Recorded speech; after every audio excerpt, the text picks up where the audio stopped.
When that loan drops, walking is free. First week I did it on myself. It avoids money being unaccounted for. It's that temptation to just splurge out. Yes, Balenciaga boys, I'm talking to you. You are in uni to get a degree, okay, not ratings.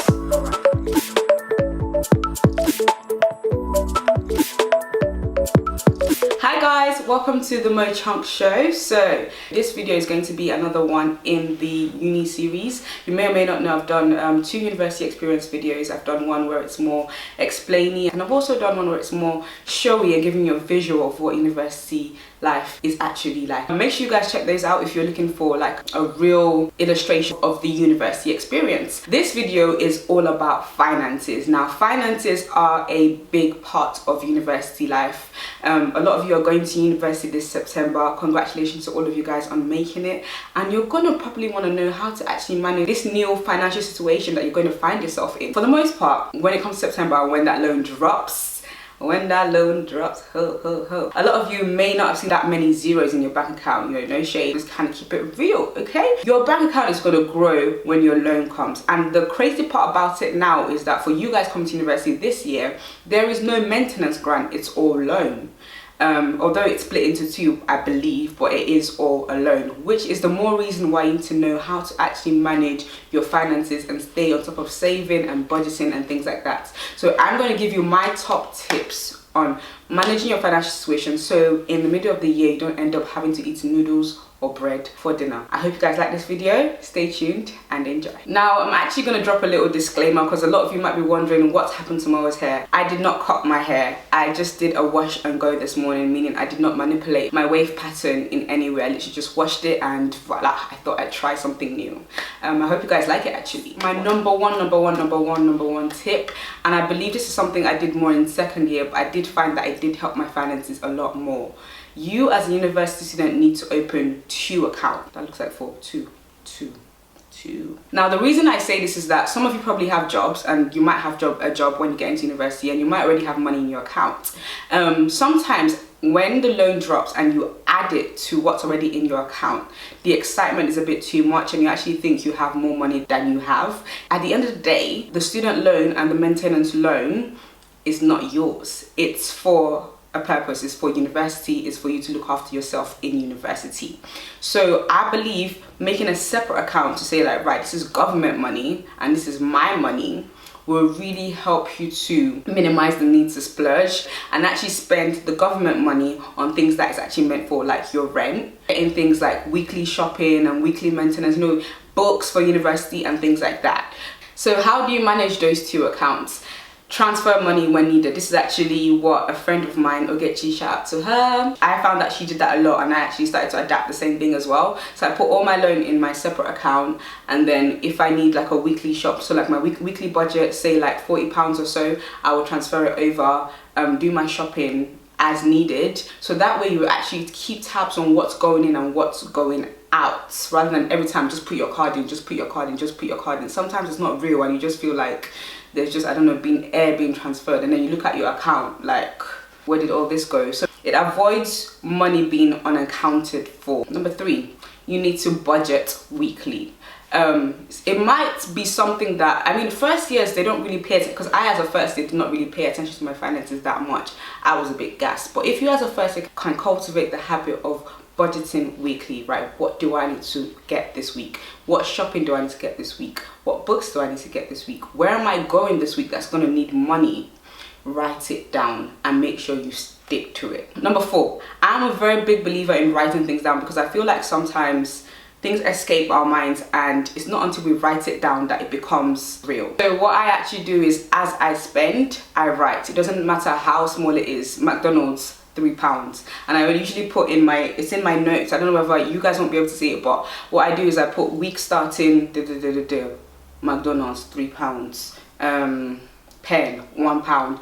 That will really help you to account for your spending. And sometimes what it actually does is that if I'd spent maybe like, ooh, I don't know, I've gone over my budget by £5 last week, maybe I spent like £55. The next week I'll try and cut it down, I'll try and control it, so it sort of like balances out in the end. Budgeting and writing down your spending can go hand in hand, but you can do either. Number 5, This one might be a bit hard for freshers, but as you get older and as you go through your journey in university, you realize that it is not every event that you need to attend. Oh my god, events in first year was such a cash loss. I mean, I didn't even go out that much, but I cannot imagine how much money the people that went out every weekend spent, because on a night out, depending on what kind of person you are, depending on whether you're a drinker as well. I'm not a drinker. I probably just pay for my cab and my ticket to go into the event and things like that. So the basics. A night out usually costs £10–15 for me. Oh, outfit as well. Okay, that's when it's going to like £25, depending on where you go. If you buy things on sale and stuff like that, if you're a big spender when it comes to clothes, that will probably be taking you up to like £30 minimum. If you now drink, so you need to go and buy alcohol, let's just say, like, let me not overdo it, maybe like £25 to £40, depending on what kind of person you are when you go out. If you're the kind of person that prioritizes food, looking good, being able to afford no more things in life, like, you know, shower gel. It sounds like I'm exaggerating here, but there's times in university where you can't afford it because you've gone out. Come up, bro. Let's be honest with ourselves. It is not every event that you need to go to. It is not worth it. What you're going to find is that a lot of these events are actually repetitive. It's the same songs, it's the same bladder, it's the same TikTok that you'll be doing in the middle, it's the same guys, the same Bolajis, Temis and Femis that you'll be seeing in that same club. It's the same thing. You're just wasting money that could be going to better things. Ladies and gentlemen, sometimes stay at home, sometimes Netflix and chill. Holy Netflix and chill. Okay. Number 6, another practical way to save money in university. For me in first year, I think I was so gassed, like having money in my account, everywhere Uber. I found that it's actually best to be practical. Walking is free. It's not everywhere that you need to take a cab to. Sometimes you can walk there and you'll be there in 15 minutes, but it's just that laziness that is doing you, or the fact that you think like you now have money. You're too prestige to walk. No, you're not. Walking is free. That will help you save money. And it's also a good exercise. A £3 here and a £3.50 here. It might not seem like a lot, but it accumulates, trust me, because you want to be doing Uber every day, Uber lifestyle. It's not worth it at the end of the day. Another way that can help minimize your spending when it comes to cabs is sharing with friends. Spend maybe like £1 or £2 there and back. Guys, this is one of my favorite ones. It's time as a university student. You're going to be an adult. You're going to have to live life after university. Learn a bit of DIY. Those things that you cannot live without. It will save you so much money if you actually learned how to do it yourself. The first thing I said I was going to learn how to do before I came to university was how to do weave, because it was all about weave back in the day. I say back in the day, this was like 3 years ago or something like that. First weave, I did it on myself. It looked so silly, guys. I think I used like blue thread, thinking, oh, it's concealed and it won't show and things like that. But every time the wind blew, oh my god, you would just see nonsense. But I got better. I started practicing on myself more. I did my mom's hair, and that's how I learned how to do weave. It's really, really simple. There's loads of tutorials on YouTube and things like that, and practice makes perfect. The more you do it, the better. When I came to university was when I jumped on wig life. It was not the best, but it was good enough, and that's a skill that I have now, and I can do for other people if need be, and I could even earn money from it. You know, I don't do anything too drastic, but every now and again my friends might ask me, could you do my weave, and I'll do it for them for a small price, like, I don't know, £10. I know a lot of girls in university know how to do eyebrow threading. I really want to learn how to do that, but I don't know, I haven't found the time to really like sit down and try and practice it myself. Okay guys, next tip, learn how to cook. Guys and girls, this is a life skill, not just a uni. It's not everyday takeaway. Guys do this more than girls, but there are some girls that indulge us. First of all, it's unhealthy. Trust me, you can go from a size 8 to a size 16 real quick. I also normally cook in bulk, so at the beginning of the week I have most of what I need for the rest of the week, so that will save me time and effort.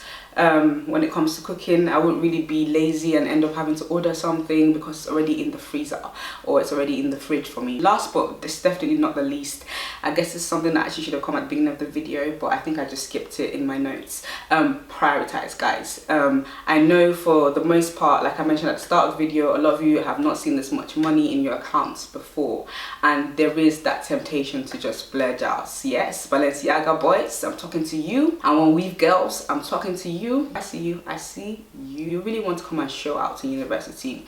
At the end of the day, you are in uni to get a degree, okay, not ratings. Don't stunt and then at the end of the day end up having to eat baked beans. Uni is not that deep for you to end up not having something to eat. Just try and be wise with everything you do. I know it seems like free money. Most of us will have to pay it back, you know, when you're working. So always have that in mind. And with that, guys, I am going to wrap up the video. Those were my tips for saving money and managing your finances in university. If you've got any other tips, make sure you comment down below. Make sure you like this video if you liked it. Also share it with your friends and subscribe to my channel for more. Until next time, peace and love.